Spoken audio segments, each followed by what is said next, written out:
تفصل الجزائر أيام قليلة عن احتضان الدورة 31 للقمة العربية، وتؤكد السلطات الجزائرية أنها جاهزة على كل المستويات لإنجاح القمة. من مقر الاجتماع التشاوري لوزراء الخارجية العرب في بيروت ينضم إلينا مراسل الجزيرة. وعن الحكومة والشعب الجزائري أن نرحب بكم جميعا، متمنيين لكم إقامة طيبة في بلدكم وبين أهليكم. العرب المخصص بحث ملفات القمة العربية التي ستعقد في الجزائر في نوفمبر المقبل.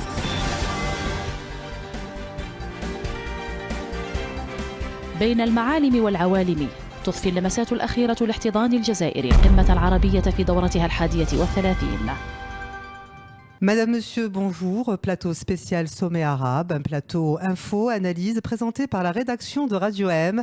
Avec moi, ai-je besoin de les présenter? L'intraitable Mohamed Iwanouren, la force tranquille, Karim Kibir, vif et incisif, le Qadi Ihsen. Tout de suite, visite guidée dans les méandres d'un sommet coloré, blanc, vert, rouge. Le 1er novembre date du coup d'envoi du sommet arabe dans sa 31e édition. Un sommet qui embrasse la cause palestinienne, on ne le répétera pas assez. Sûrement dans la continuité des valeurs universelles du 1er novembre et de la guerre de libération algérienne. Madame, Monsieur, chers citoyens à travers le monde, Radio M vous présente ses vœux pour un heureux 1er novembre. Paix à nos martyrs et salutations à ce héros, le peuple qui porte en lui l'ADN révolutionnaire. On revient tout de suite à l'actualité du sommet arabe. Le président Tebboune a reçu aujourd'hui même, ses homologues à l'aéroport d'Alger dans un costume bleu marine bien taillé. L'homme semblait détendu, main serrée à accolade. On notera l'arrivée du président tunisien et du président égyptien. 2 jours pour aller au bout d'un programme qui peut paraître comme ça de prime abord une prouesse diplomatique tant les divergences sont profondes parmi les États. Mais Ramtan Lamamra se montre rassurant.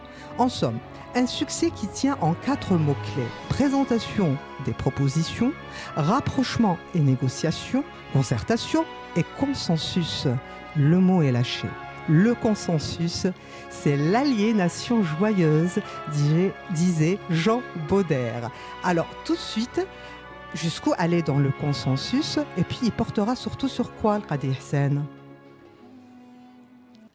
Qadi Ihsen, il portera sur quoi le consensus? J'imagine sur la question palestinienne, il y aura un minimum, mais sur la question libyenne, effectivement, la vraie question, c'est sur quoi va porter le consensus. C'est un mot qui a été beaucoup utilisé depuis le début de ce sommet, enfin de la réunion ministérielle. Le minimum sur lequel peuvent s'entendre les 21 membres de la Ligue arabe est en fait très bas. Et sur les questions politiques, moi je reste sceptique, j'ai pas envie de développer tout de suite, mais sur la question de la Palestine, il y a des lignes de fracture qui sont très nettes. Il y a un courant qui veut que les Palestiniens se reconstruisent une capacité de négociation face à l'État d'Israël. C'est quoi se reconstruire une capacité de négociation? Le processus d'Oslo a été discuté par une seule branche. C'est celle qui dominait, c'était l'OLP. Depuis, il y a eu il y a eu l'émergence de Hamas, il y a eu Gaza qui a émergé, etc. Et aujourd'hui, on ne peut pas parler d'une solution de paix à 2 États si on n'a pas un acteur palestinien qui représente toutes les factions, y compris celles qui ont émergé ces 25 dernières années.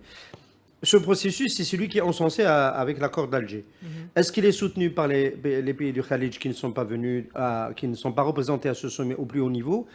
Non. Le MBS, l'Arabie Saoudite, refuse de faire de Hamas un acteur. Et donc, ce en quoi il s'aligne sur la position de Netanyahou et sur la position de la droite palestinienne la plus celle qui est contre la solution à 2 États. Donc, comment trouver un consensus dans un dossier comme cela? Je demande à voir. J'aimerais bien qu'il y en ait un, mais je demande à voir. Moi, je préférais quand vous étiez optimiste. Mais c'est vrai... J'ai jamais été optimiste. Hier, vous l'étiez. Donc, c'est vrai que le monde a changé. Et j'ai l'impression que les pays arabes ont d'autres challenges. Justement, ce consensus, Mohamed, vous pensez qu'il est possible? Non, ce n'est pas le consensus qui est impossible, mais on peut réaliser ce consensus autour de quoi? C'est ça, c'est en excluant toutes les questions où où il y a divergence, qu'on peut arriver à un consensus. Sinon, d'ailleurs, la preuve, voilà, ce qu'on dit Ihsan, déjà, les chefs arabes qui ont vu déjà leur position ou leurs ambitions de ce sommet déjà sont remises en cause et ne sont pas venus. Déjà, ils ont préféré ne pas c'est assister intéressant au ce sommet que vous déjà, dès dites. le départ. Vous pensez que c'est déjà sanction. C'est Voilà. intéressant. Donc, pour arriver au consensus, il faut faire des concessions. Donc, l'Algérie va certainement revoir ses ambitions à la baisse pour arriver à un minimum de consensus avec les différents chefs, avec les différents pays. C'est ce qui va faire... Donc, pour vous, consensus et aliénation. Non, de toute façon, tous les sommets arabes se ressemblent depuis longtemps. Ce n'est pas lors d'une réunion qu'on va régler les conflits entre les pays arabes. Ce sont des divergences profondes, des intérêts. Chaque pays, les intérêts entre pays arabes maintenant divergent beaucoup. Ce n'est pas en quelques jours qu'on pourra régler ce... En tout cas, Mohamed, moi je vous propose un point info signé par Yamina et qui va nous dire tout sur ce qui se passe en ce moment concernant le sommet d'Alger.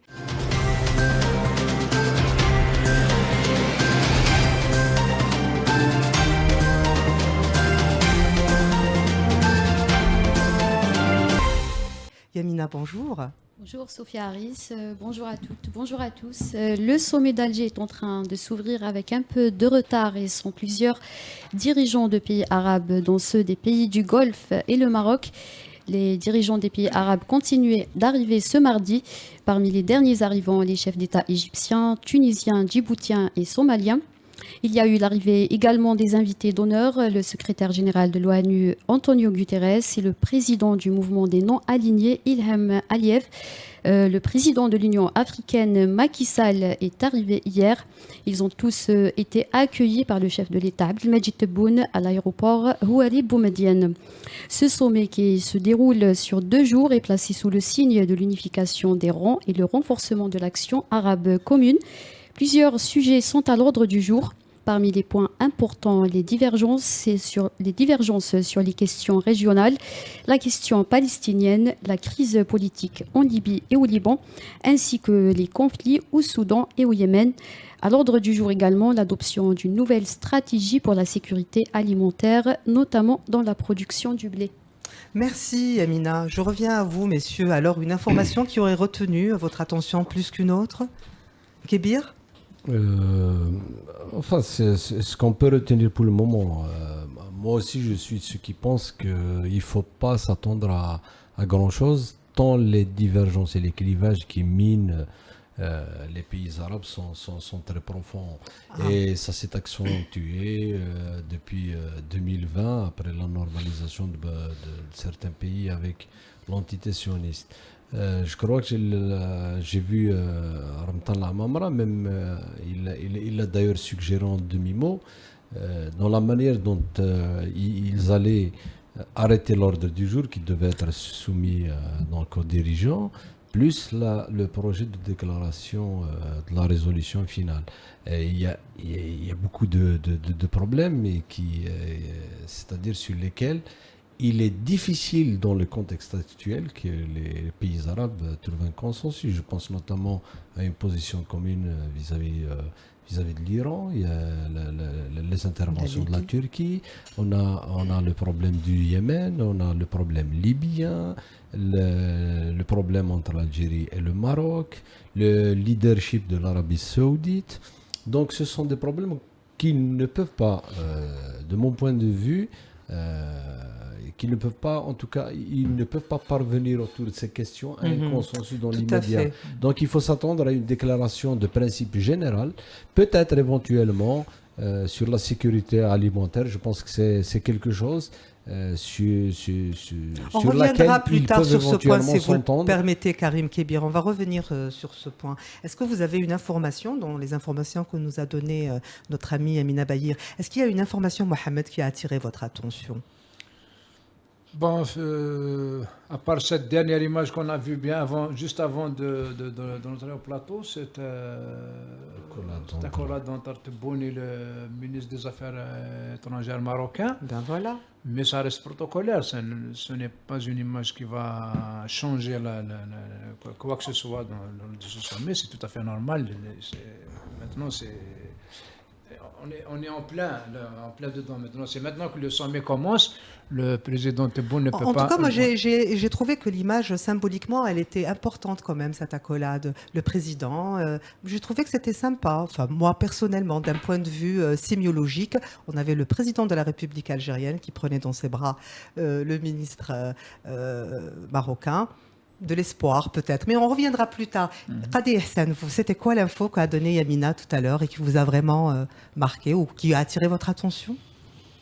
Enfin, c'est quand on entend Yamina citer l'ensemble des points d'achoppement, qui sont des points d'ordre du jour, qui sont autant des points d'achoppement. Le Liban, la Palestine, la Syrie qui ne va pas revenir, la Libye, c'est un champ de ruines. C'est un champ de ruines. C'est extrêmement compliqué de trouver un consensus sur chacune des questions. Mais il y avait dans le monde arabe, moi j'ai l'avantage d'avoir vécu comme David, pas journaliste, mais comme étudiant à l'époque. La signature, on était tous choqués que Anwar Sadat pactise, aille devant la Knesset d'abord et ensuite signe un accord séparé. Et donc, il y a eu le front du refus. Et le monde arabe était divisé entre ceux qui refusaient la normalisation déjà de l'époque et ceux qui l'acceptaient. Mais tout le monde n'a pas rejoint le front du refus. Évidemment, les monarchies du Golfe, la période. On est un peu dans une configuration semblable. Presque 40 ans après. Mais avec des interférents différents. Aujourd'hui, les pays du Golfe ont un grand souci, c'est la puissance perse qui se remet en place, c'est l'Iran. Ils veulent entraîner le monde arabe avec eux dans ce conflit qui nous importe, nous, vers le Maghreb, le Moyen-Orient. Il y a la question qui n'est pas complètement vidée, celle des révolutions arabes, avec les processus qui ont été portés et dans lesquels il y avait des courants de type courant islamiste modéré, type frères musulmans, etc., qui avaient le soutien de la Turquie et le soutien de Qatar, en Tunisie, en Égypte notamment, pas seulement, et donc, et qui étaient contrés par les régimes de Riyad et de Abu Dhabi, principalement.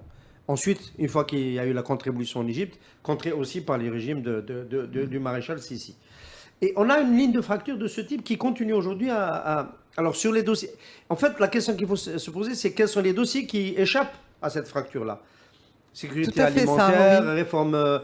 il faut chercher plutôt les dossiers sur lesquels il est possible de trouver des accords. Parce la réforme, par exemple. Voilà, la réforme parce de la que sur les dossiers politiques, sur les dossiers politiques, je viens de citer la Palestine, mais sur la Libye aussi, il y a une confrontation. Sur la Libye, il y a... Écoutez, heureusement que... C'est peut-être la principale confrontation. Heureusement que la plupart des analystes politiques dans les pays arabes sont un peu plus optimistes. Mais il ne s'agit pas d'être optimiste ou pessimiste. On analyse une situation.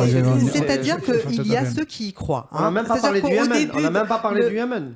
Au début de notre papier, on a parlé du 1er novembre et du fait que le sommet d'Alger a commencé le 1er novembre, de la symbolique.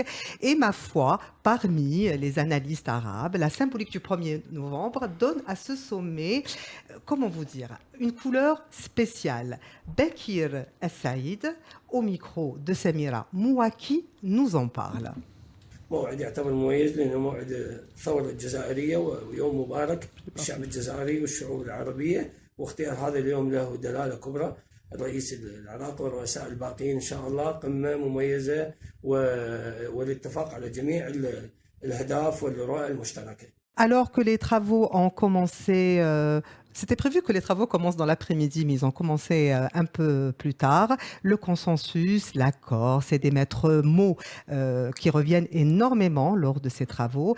Sabri Adib, c'est un écrivain et journaliste égyptien, et lui nous livre sa vision, toujours au micro de Samira Mouaki. كل العرب يتمنون أن يخرج إعلان الجزائر بنوع من التوافق على مجموعة من القضايا العربية وأن يكون إعلان الجزائر شاملا نوع من التوافق على قضايا مثل سوريا، العراق، اليمن، القضية الفلسطينية. La Syrie aussi, hein. Tout le monde se demande est-ce qu'on arriverait à en parler, à régler ce problème. Est-ce que vous pensez que ça va être au cœur aussi des débats? Non, c'est déjà réglé. Le dossier syrien est déjà exclu. C'est déjà exclu. C'est exclu. C'est un non-sujet. Donc finalement, il y a des sujets qui ne supportent le consensus. On est d'accord? Encore une fois, il ne s'agit pas, d'ailleurs je rejoins là-dessus, Hassan, il ne s'agit pas d'être optimiste ou pessimiste. C'est-à-dire qu'il y a une réalité aujourd'hui dans le monde arabe. Elle est là, et elle est sous nos yeux. On a évoqué tout à l'heure la position que les pays arabes devraient adopter vis-à-vis de l'Iran. Prenons l'exemple de l'Algérie. On sait que l'Algérie, par exemple, entretient de bonnes relations avec l'Iran. Tout à fait. Or, depuis la rupture des relations entre l'Algérie et le Maroc, bien sûr, sur inspiration de l'État hébreu, elle attaque l'Algérie à travers l'Iran, en disant que l'Iran entraîne des terroristes dans le territoire sahraoui. Ça, c'est pour vous dire que cette question, déjà, est une question clivante. C'est-à-dire avoir une position tranchée vis-à-vis de l'Iran. Or, beaucoup de monarchies du Golfe, pour la question liée au chiisme, bien sûr, ils sont contre l'Iran. C'est-à-dire, chose que l'Algérie, du moins en tout cas... C'est-à-dire que quand on arrive à normaliser les relations avec l'occupant israélien, on peut rêver qu'on pourrait peut-être normaliser les relations avec un pays tel que l'Iran, si on veut vraiment aller dans une vision de Ligue arabe ou bien d'union arabe. Non, mais c'est une question qui se pose, Karim. Oui, aujourd'hui, mais il faut prendre en considération qu'il y a des intérêts. Chaque pays a ses propres intérêts. Je préfère ce discours, sincèrement. Son propre agenda. Donc, il n'y a pas de raison.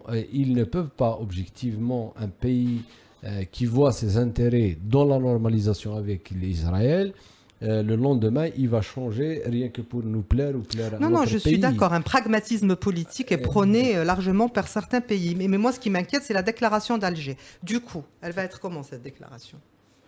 C'est une déclaration incolore et inodore, c'est tout. Ça ne sera pas une déclaration qui va porter des solutions aux problèmes qui se posent dans la région, ni une déclaration qui va prendre position claire, tranchante vis-à-vis de quelques dossiers que ce soit. Même pas la question palestinienne. La Palestine et la Libye. Non, même pas la question palestinienne. Déclaré que concernant la Palestine, déjà, il y aurait un consensus qui apparaîtrait. Maintenant, la Palestine et la Libye, au moins ça, quand même. Pour la Palestine, si on descend déjà plus bas que la déclaration d'Alger, c'est déjà un échec pour la Ligue arabe. Il faut au moins rester au niveau de la déclaration d'Alger de la dernière émanant du dernier sommet des partis palestiniens ici à Alger, la déclaration. Mais je vois mal comment, c'est pas moi qui vois mal, c'est même déjà les Palestiniens eux-mêmes voient mal comment la Ligue arabe ou les pays arabes vont soutenir les Palestiniens à dépasser leurs divergences. Oula, Qadi Hassan, vous ne dites rien. Non, c'est la réalité. C'est la réalité. On n'a pas de raison de voir les termes changer. On est dans un processus. Il faut bien se rendre compte de cela. Il y a eu une contre-révolution menée par les pays du Golfe contre la volonté des peuples arabes de se libérer des rayas, qui sont autant de dictateurs, Ben Ali, Kadhafi, Moubarak. Ça a commencé dans le périmètre des républiques, entre guillemets. Alors, l'image de ces pays-là, ensuite, ils se sont rendus compte eux-mêmes n'étaient pas été exposés à des révolutions chez eux. Il y a eu beaucoup de répression en Arabie Saoudite.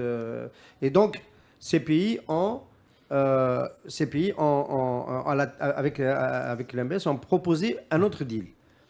Mohamed Ben Salman, il a dit, nous, on ne démocratise pas, on fait même l'inverse, on découpe les journalistes en morceaux, par exemple, mais on modernise. Parce que vous n'aimez pas l'Arabie Saoudite à cause de son côté conservateur, son côté archaïque, sa main sur gauche, etc.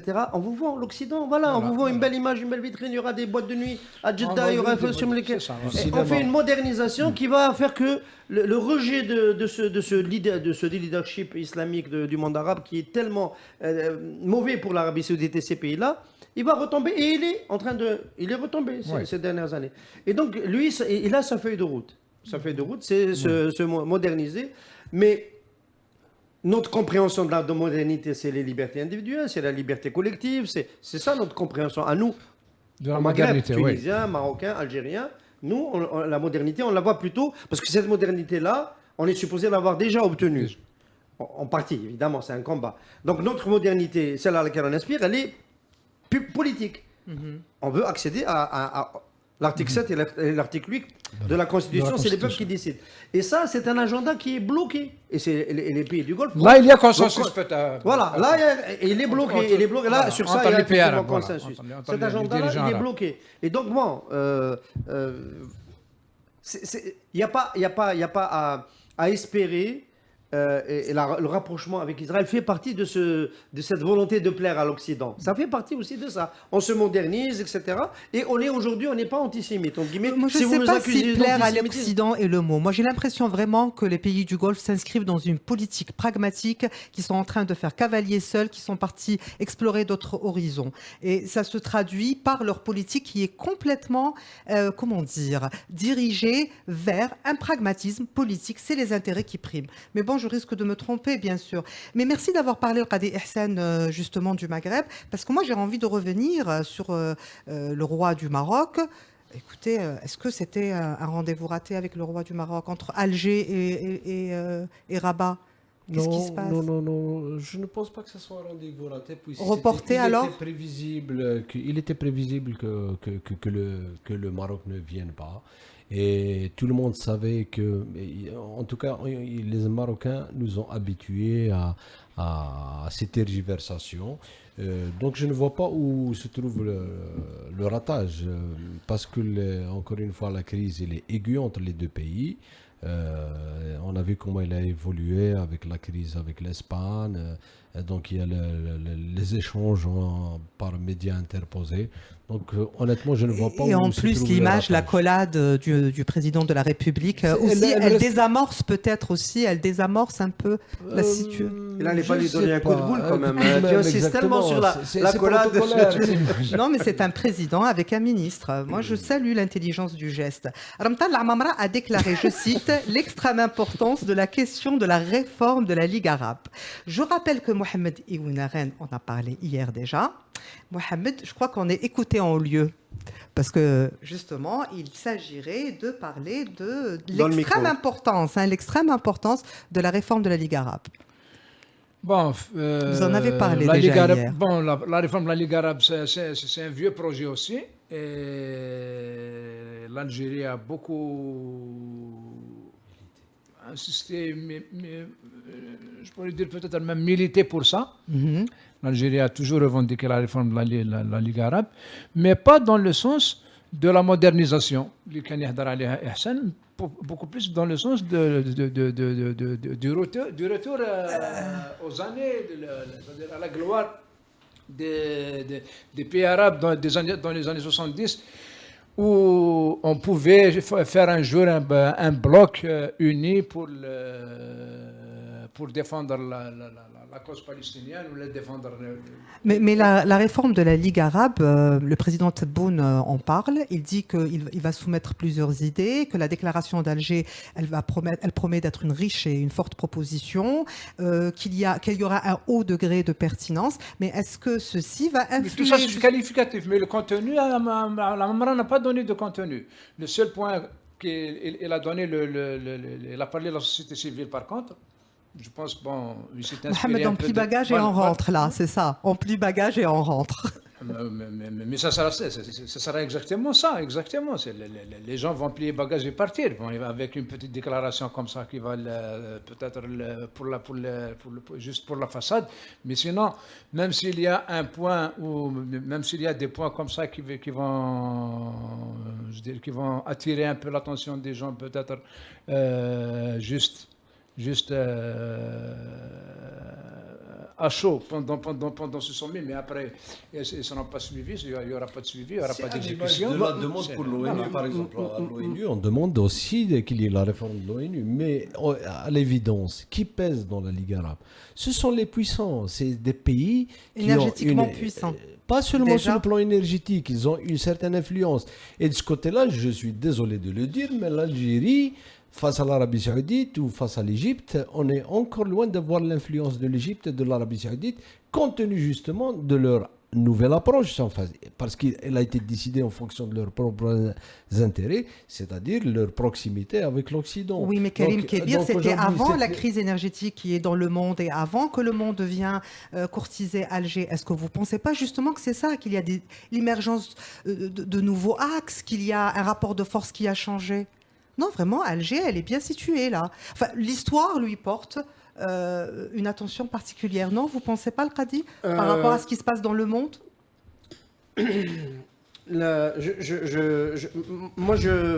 Bon, Alger est un petit joueur. Pour le moment, on le déplore. On le déplore parce que l'Algérie pourrait être plus influente. Tout à fait. Il faudrait pour cela avoir un dynamisme économique bien supérieur à celui que nous avons. Nous sommes d'ailleurs pour l'année prochaine au classement du FMI le 16e pays des 21 pays qui sont à Alger. Celui qui aura 2,6% alors que d'autres en auront bien plus. Des pays à PIB comparable, parce qu'il peut y avoir des pays qui ont un petit PIB et qui font un grand bond parce qu'il y a une bonne saison agricole ou quelque chose comme ça, ou une bonne saison touristique. Mais ce n'est pas un pays dynamique. L'Algérie n'est pas un pays émergent. Donc il ne peut pas jouer, il faut oublier le rôle auquel tu fais référence. Et on a l'impression qu'Alger est en train de taper à la porte du BRICS, etc. En tout cas, elle est courtisée, pas spécialement par le BRICS. L'Algérie, elle n'est pas... on a eu les Français qui sont venus, on a eu tout à fait. Je parle de ça. On a rapport de force maintenant sont pragmatiques. On avait même pas 5 milliards de mètres cubes de gaz supplémentaires à donner à l'Europe. On les a enlevés à l'Espagne pour les donner à l'Italie. Il n'y a rien de plus. Et les nouvelles quantités de gaz dont a besoin l'Europe, ça sera possible dans 10 ans. Si on travaille bien, si on attire des investisseurs. Il faut oublier ce discours. Par contre, si on résout le conflit avec le Maroc, on peut repartir dans une dynamique. Si on commence à résoudre le conflit. Parce qu'en fait, ce qui nous plombe, en grande partie, le budget de l'armée, le discours de la diplomatie algérienne, le fait que Alger ne soit pas fréquentable, toute l'énergie que ça nous absorbe, c'est la question sahraoui. On n'est pas arrivé à faire déboucher la question sahraoui. Est-ce que vous allez sur la télévision algérienne? Ben voilà. Alors moi, par contre, je ne suis pas d'accord pour dire qu'on n'a pas raté une occasion. C'est vrai que... On a raté un rendez-vous. Est-ce qu'on a raté? Karim dit c'était prévisible qu'ils ne viennent pas, etc. Mais il n'y a pas de déterminisme, de fatalisme. Alage, parce que, en fait, maintenant, si on rate ce rendez-vous, s'il ne se passe rien du tout, etc., l'épisode suivant, c'est quand même... Moi, je suis quand même inquiet. L'épisode suivant, ça peut être un redémarrage de la guerre entre le Polisario et un vrai redémarrage, pas celui qui a été vendu par le Polisario qui n'a pas eu lieu, parce qu'il n'y aura eu personne pour retenir cette dynamique, pour l'empêcher. Et il n'y aura pas eu et je pense que Mohamed VI voulait venir notamment pour gagner du temps, pour éviter ce scénario. Parce que ce scénario, il est dans l'air. Il y a une résolution des Nations Unies qui a été rejetée par l'Algérie. Mais on aurait adoré le recevoir, le Qadi Ihsan. Et pour qu'il y ait accord, pour qu'il y ait consensus, il faut qu'il y ait deux parties, on est d'accord. L'Algérie, quand on est au Moyen-Âge, on cesse d'attaquer le pays qu'on invite. On n'envoie pas le ministre de la Justice et on continue tous les soirs. Le discours de la Mamra n'était pas du tout un discours qui attaquait, c'était un discours très fédérateur. On parle du discours officiel, Qadi Ihsan, et je vous parle, moi, du sommet d'Alger. Bon, je ne veux pas porter la responsabilité sur qui a raté, qui a fait que le rendez-vous était raté. De mon point de vue, le régime d'Abdelmadjid Tebboune, le régime marocain, il a besoin d'un conflit sur le Sahara occidental. Il est fragile, il est économiquement en grande difficulté Et donc, la question sahraoui, c'est l'invention géniale de Hassan II. Et ça continue de fonctionner aujourd'hui comme un ciment dans la société politique marocaine. Chez nous, ça dépend des situations. Chadli Bejdid a choisi un autre cours, dans un autre contexte. Aujourd'hui, ce régime algérien, qui est pas plus solide que le régime marocain, qui est peut-être même encore moins solide que le régime marocain, parce que, ce régime a besoin de maintenir la tension avec le Maroc.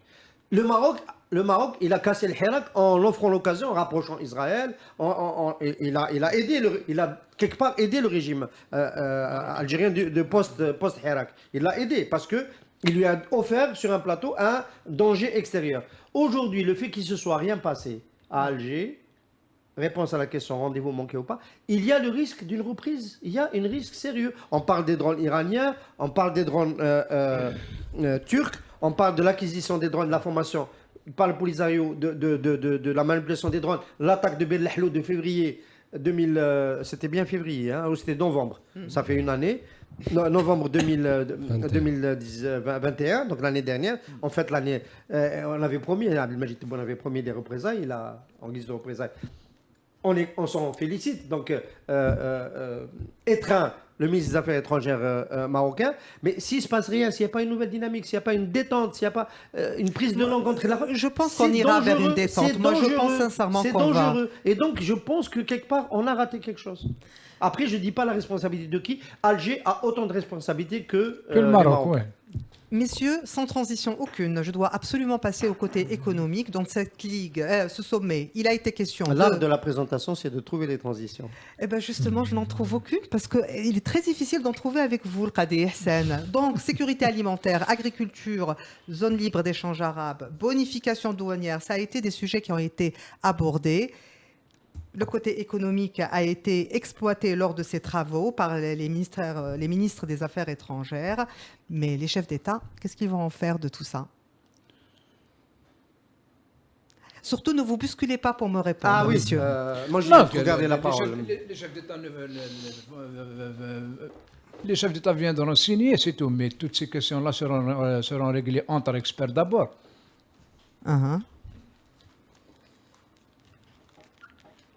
Toutes ces questions seront réglées entre experts d'abord, mais les chefs d'État viendront signer, c'est tout. Mais encore une fois, même sur les questions économiques, d'autant plus pour l'Algérie, pour un pays déjà, comme l'Algérie qui est beaucoup plus... de sécurité alimentaire, oui. Donc, qu'en est-il réellement? On parle de sécurité alimentaire, on parle de blé, le vrai blé, pas l'argent, on est d'accord? Est-ce qu'on peut assurer une sécurité alimentaire régionale si on n'arrive pas à assurer la sécurité alimentaire au niveau des pays? L'Algérie, par exemple, est-ce qu'elle peut développer, augmenter sa production de blé pour espérer peser dans cette ambition d'assurer la sécurité alimentaire des pays arabes? Les pays arabes qui se déclarent la guerre entre eux, comment pourront-ils assurer la sécurité alimentaire? L'Arabie Saoudite, elle a complètement détruit le Yémen. Comment maintenant demander à l'Arabie Saoudite d'assurer la sécurité alimentaire des Yémenites? Et puis honnêtement, est-ce qu'il y a un pays, et Hassan il est le mieux placé parmi nous pour parler des questions économiques, est-ce qu'il y a un pays arabe, moi je demande d'avoir en tout cas, qui a de réelles assises économiques, c'est-à-dire une véritable économie de nature à vraiment peser ou à se présenter comme étant un pays capable d'aider les autres. En vérité, ils sont tous dans les services, dans le tourisme, c'est tout, sans plus. Donc, quand on parle de la sécurité alimentaire, moi je demande à voir comment elle peut avoir lieu. Pour l'alimentaire, c'est vrai qu'il n'y a aucun pays arabe qui est autosuffisant. Il n'y a pas de pays autosuffisant dans le monde. Exactement. Bon, donc ça, c'est toujours des échanges. Mais il y a des pays qui sont plus dépendants que d'autres des importations, notamment pour les matières essentielles et à large consommation. Non, il y a un processus d'industrialisation dans les pays arabes. La balance commerciale entre l'Algérie et l'Arabie Saoudite, c'est quasiment zéro exportation vers l'Arabie Saoudite.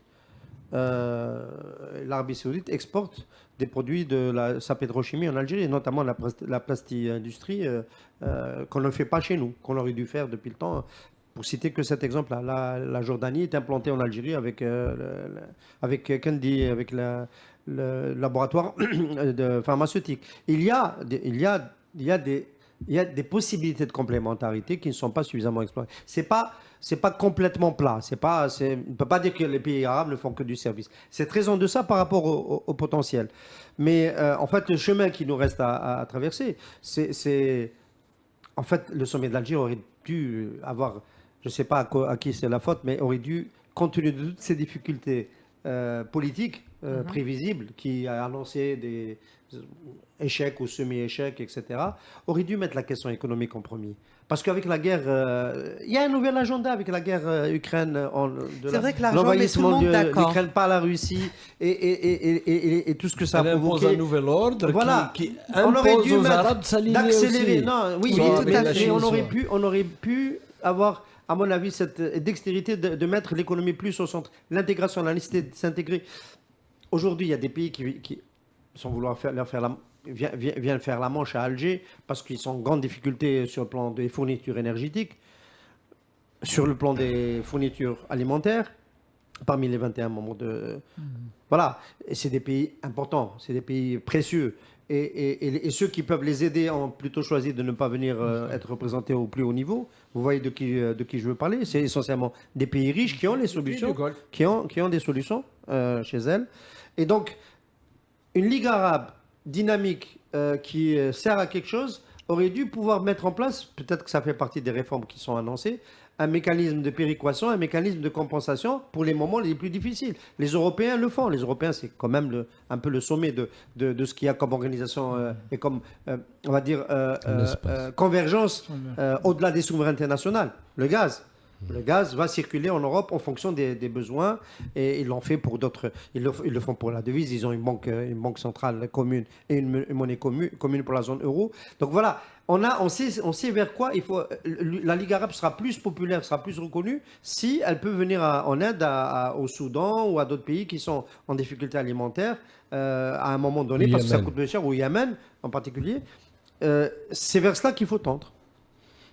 Donc voilà, le temps est donné, c'est-à-dire que si on veut être d'accord, il faudrait laisser le nerf de la guerre s'exprimer. Madame, monsieur, merci pour votre suivi. C'est la fin de notre plateau spécial Sommet arabe.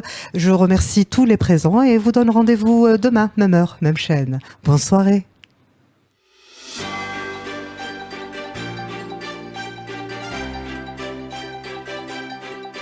تفصل الجزائر أيام قليلة عن احتضان الدورة 31 للقمة العربية، وتؤكد السلطات الجزائرية أنها جاهزة على كل المستويات لإنجاح القمة. من مقر الاجتماع التشاوري لوزراء الخارجية العرب في بيروت ينضم إلينا مراسل الجزيرة. وعن الحكومة والشعب الجزائري أن نرحب بكم جميعا متمنيين لكم إقامة طيبة في بلدكم وبين أهليكم.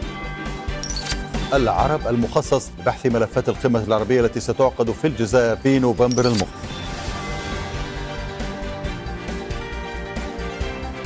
بين المعالم والعوالم تضفي اللمسات الأخيرة لاحتضان الجزائر القمة العربية في دورتها 31.